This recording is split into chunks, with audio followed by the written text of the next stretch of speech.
वैशेषिक दर्शन 8वां अध्याय, पहला आनेक। अब इस 8वें अध्याय में बुद्धि अर्थात ज्ञान की जांच करते हैं, क्योंकि आत्मा के साधन के समय बुद्धि का वर्णन हुआ है। अब उसकी जांच करते हैं। पहला सूत्र, द्रव्यों में ज्ञान व्याख्यात है। व्याख्या, द्रव्यों में ज्ञान बतलाया गया है, अर्थात जो विषयों को ग्रहण करने वाली बुद्धि है उसका वर्णन तृतीय अध्याय में आ चुका है। और ज्ञात रहे कि बुद्धि, उपलब्धि और ज्ञान ये पर्यायवाचक शब्द हैं। ऋषि महात्मा मनु ने लिखा है कि बुद्धि ज्ञान से शुद्ध होती है, जिससे स्पष्ट प्रतीत होता है कि बुद्धि ज्ञान का नाम नहीं, क्योंकि ज्ञान गुण है। और सांख्य दर्शन में भी बुद्धि को प्रकृति का प्रथम कार्य अर्थात द्रव्य माना है। उत्तर, महात्मा मनु ने ज्ञान शब्द का अर्थ वेद लिया है, जिसका तात्पर्य यह है कि जीव की बुद्धि अर्थात ज्ञान परमात्मा के ज्ञान अर्थात वेद से शुद्ध होता है। जीवात्मा की बुद्धि और ज्ञान एक ही है। सांख्य दर्शन में बुद्धि गुण है। महत नाम मन का था, जिसका शुद्ध अर्थ बुद्धि करके भेद कर दिया। ऋषि कोई बुद्धि को नित्य मानते हैं, कोई अनित्य, उसका क्या कारण है? उत्तर, बुद्धि अर्थात ज्ञान दो प्रकार का है। पहला स्वाभाविक, दूसरा नैमित्तिक। स्वाभाविक तो जीवात्मा का धर्म और नित्य है, और नैमित्तिक अंतःकरण अर्थात मन की वृत्ति और अनित्य है। जिस शास्त्र में बुद्धि को अनित्य बतलाया हो, वहां समझ लेना चाहिए कि शास्त्रकार नैमित्तिक ज्ञान का वर्णन कर रहे हैं, और जहां नित्य बतलाया हो वहां स्वाभाविक का वर्णन। ऐसा विचार कर लेना चाहिए। अब इसके आगे बुद्धि के भेद कहते हैं। दूसरा सूत्र, उनमें से आत्मा और मन अप्रत्यक्ष है। व्याख्या, बुद्धि तीन प्रकार की है, सत्विद्या, विद्या और अविद्या। ऋषि सत्विद्या किसे कहते हैं? उत्तर, जो ज्ञान तीनों काल में एक सा रहने वाला है, अथवा तीन काल में रहने वाले पदार्थों का जो ज्ञान है वह सत्विद्या है। तात्पर्य यह है कि जिससे परमात्मा, जीवात्मा और परमाणुओं से सत्ता का ठीक ज्ञान होता है, वह ज्ञान बदलने वाला ना होने से सत्विद्या कहलाती है। ऋषि विद्या किसे कहते हैं? उत्तर, जिससे जैसा पदार्थ हो वैसा ज्ञान हो जाए उसे विद्या कहते हैं। विद्या चार प्रकार की है। प्रत्यक्ष अर्थात इंद्रियार्थ के संबंध से जो ज्ञान उत्पन्न होता है। दूसरे, लिंग ज्ञान जो अनुमान द्वारा होता है। तीसरे, स्मृति जो पहले देखे सुने के स्मरण होने से ज्ञान उत्पन्न होता है। चौथे, आर्ष जो आप्त उपदेश से ज्ञान प्राप्त होता है। ऋषि अविद्या किसे कहते हैं? उत्तर, जब वस्तु के वस्तुत्व को ना समझकर भ्रम से और को और समझता है, तब उसे अविद्या कहते हैं। वह भी चार प्रकार की है, संशय ज्ञान, विरुद्ध ज्ञान, स्वप्न ज्ञान और जिसका आत्मा में विश्वास ही ना हो। उनमें जो पदार्थ इंद्रियों से अनुभव नहीं होते उनका ज्ञान अनुमान से होता है। इस सूत्र में आत्म शब्द से जीवात्मा और परमात्मा दोनों का तात्पर्य है। मन और शब्द चा से काल, दिशा, आकाश आदि उनका ज्ञान प्रत्यक्ष से नहीं होता, किंतु अनुमान आदि से होता है। ये सूत्रकार का तात्पर्य है। और प्रत्यक्ष ज्ञान भी दो प्रकार का है।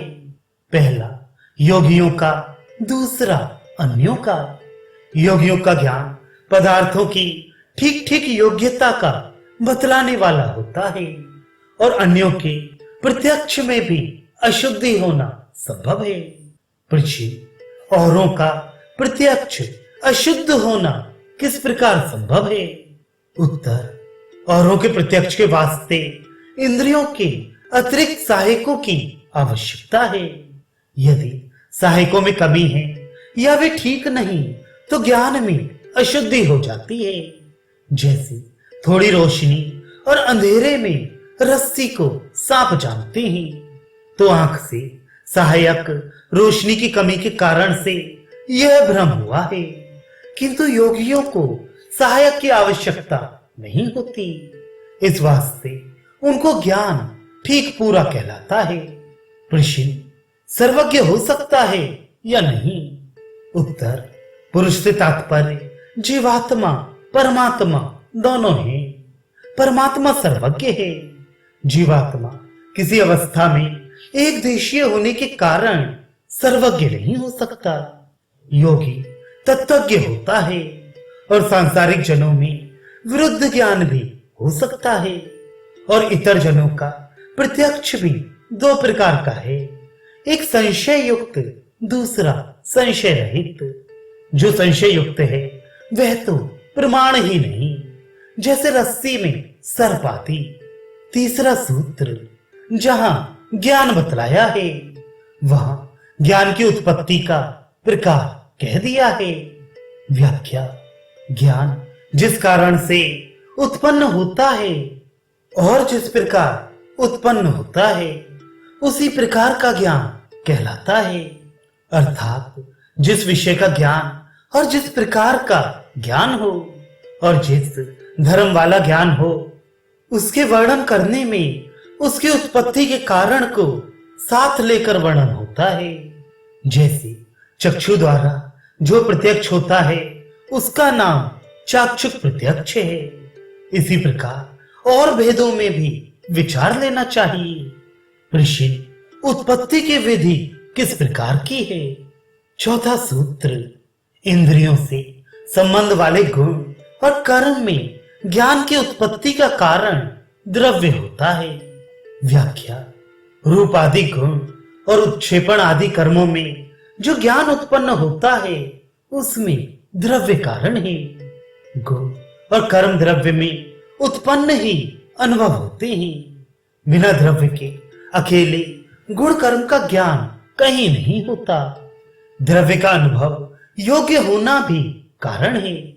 यदि द्रव्य अनुभव योग्य ना हो तो उसके गुण और कर्म अनुभव नहीं कर सकते। उनका द्रव्य में ही इंद्रियों से संबंध होता है। यद्यपि कपूर और चंदन आदि के छोटे छोटे परमाणुओं से भी सुगंध का अनुभव करते हैं, किंतु तो भी उसमें इतना द्रव्य अवश्य है कि उसको अनुभव कर सके।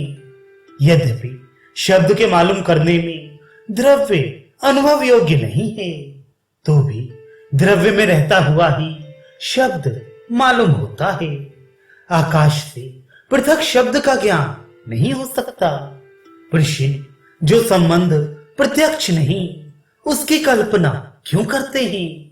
उत्तर, ज्ञान की उत्पत्ति में कार्य से ही कारण का मानना आवश्यक है, क्योंकि बिना कारण के कार्य होता ही नहीं।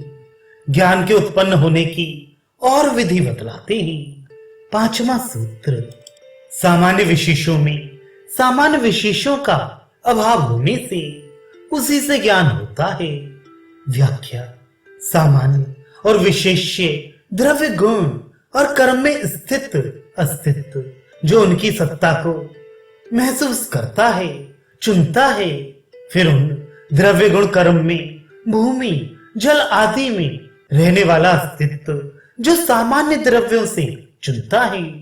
इस अवसर पर द्रव्य में स्थित सामान्यता और आधार की विशेषता से और उसके संबंध से, समवाय संबंध से, संपूर्ण इंद्रियों के गुण के ज्ञान होने से, संकेत समवाय संबंध से ज्ञान की उत्पत्ति होती है। तात्पर्य यह है कि सामान्य और विशेष में समवाय विशेष के ना होने से ज्ञान की उत्पत्ति होती है। जो द्रव्य अपने द्रव्यत्व से सामान्य है वही सत्ता की अपेक्षा विशेष है। इस वास्ते सत्ता के अतिरिक्त और कोई वस्तु सामान्य नहीं। सामान्य और विशेष अपेक्षा से होता है।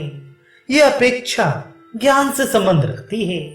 इस वास्ते बतलाया कि ज्ञान इस प्रकार भी उत्पन्न होता है। ऋषि, क्या जिस प्रकार सामान्य और विशेष में सामान्य और विशेष के ना होने से बिना दूसरे की आवश्यकता से ज्ञान होता है, ऐसे ही द्रव्य गुण कर्म में भी बिना आवश्यकता के ज्ञान होता है। छठा सूत्र, सामान्य विशेष की अपेक्षा वाला ज्ञान होता है। द्रव्य गुण कर्म में व्याख्या, द्रव्य गुण कर्म में जो द्रव्य गुण कर्म का अस्तित्व से चुनी हुई बुद्धि अर्थात विशिष्ट ज्ञान के साथ इंद्रिय और वस्तु के संबंध उत्पन्न होता है, उसमें सामान्यता और विशेषता की आवश्यकता अवश्य होती है। वह बिना आवश्यकता उत्पन्न नहीं होता, क्योंकि यह द्रव्य है, यह गुण है, यह कर्म है, यह विशिष्ट ज्ञान अपनी उत्पत्ति के वास्ते अवश्य रखता है, बिना आवश्यकता उत्पन्न नहीं होता। यह तात्पर्य है। ऋषि, क्या द्रव्य में भी सामान्य और विशिष्ट की आवश्यकता ही से ज्ञान होता है। सातवां सूत्र, द्रव्य में द्रव्य गुण कर्म तीनों की अपेक्षा से भी होता है। व्याख्या, द्रव्य में द्रव्य गुण और कर्म की अपेक्षा से ज्ञान उत्पन्न होता है।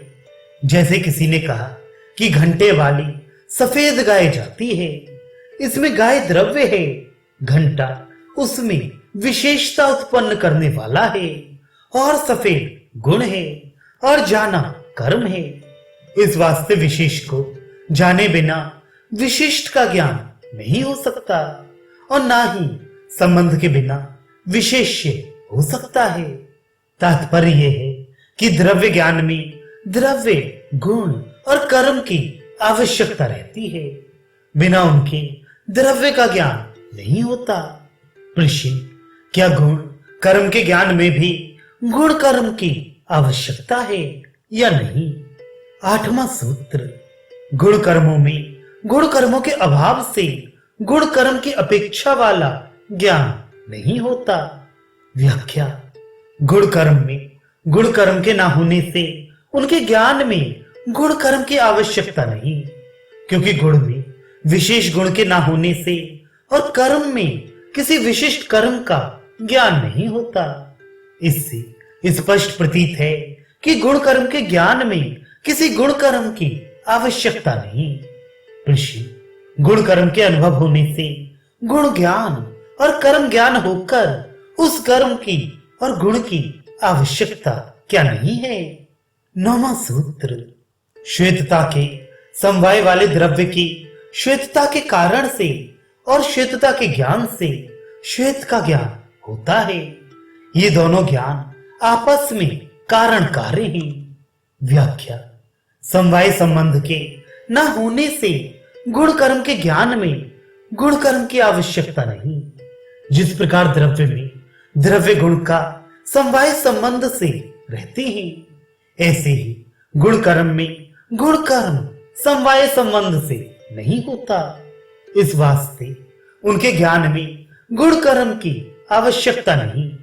जैसे शंख सफेद है, इस अवसर पर शंख जो द्रव्य है उसमें विशेष्य समवाय संबंध से रहते हैं।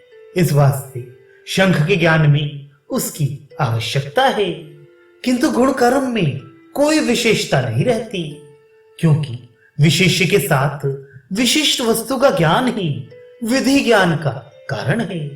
इस वास्ते स्पष्ट प्रतीत है कि गुण कर्म में गुण कर्म के समवाय संबंध से न रहने से उसकी आवश्यकता नहीं। ऋषि, गौ घंटे वाली है, इस स्थान में द्रव्य के ज्ञान में द्रव्य की आवश्यकता है। इसी प्रकार खंबा है और ये घड़ा है, इस अवसर पर द्रव्य की विशेषता जानने में द्रव्य का जानना कारण है। जिस स्थान पर प्रथम द्रव्य का ज्ञान ना हो तो वहां किस प्रकार द्रव्य का ज्ञान होगा। 10वां सूत्र, द्रव्यों में ज्ञान एक दूसरे के कारण वाले नहीं होते। व्याख्या, द्रव्यों के ज्ञान में एक दूसरे द्रव्यों को कारण नहीं कह सकते। यद्यपि खंबे के ज्ञान के बाद भी घड़े का ज्ञान हो तो भी खंबे का ज्ञान घड़े के ज्ञान का कारण नहीं है। ऋषि घड़े और कपड़े आदि का प्रसंग प्रतीत होता है और प्रसंग कारण और कार्य में हो सकता है। 11वां सूत्र, कारणों के इकट्ठा ना होने से कारणों के क्रम से घटपट आदि ज्ञानों का क्रम है, ना कि कार्य कारण भाव से। व्याख्या, घड़े कपड़े आदि के ज्ञान के प्रसंग को जो कार्य और कारण के अधिकार में दिया है, ये युक्ति ठीक नहीं। तात्पर्य यह है कि ज्ञान के प्रसंग के कारण कार्य का प्रसंग के कारण से नहीं है, किंतु मन का गुण है कि वह एक समय में दो ज्ञान प्राप्त नहीं कर सकता। इस वास्ते ना तो ज्ञान के कारण एक साथ उत्पन्न हो सकते हैं और ना ही एक साथ दो ज्ञान उत्पन्न हो सकते हैं। मन के बिना ज्ञान होना असंभव है और मन एक समय में एक ही ज्ञान प्राप्त करता है। इसलिए ज्ञान का प्रसंग अनुरूप होना उनके कारण कार्य का प्रसंग प्रमाणित नहीं कर सकता। इसलिए प्रसंग की युक्ति हेतु नहीं किंतु हेतु आभास है।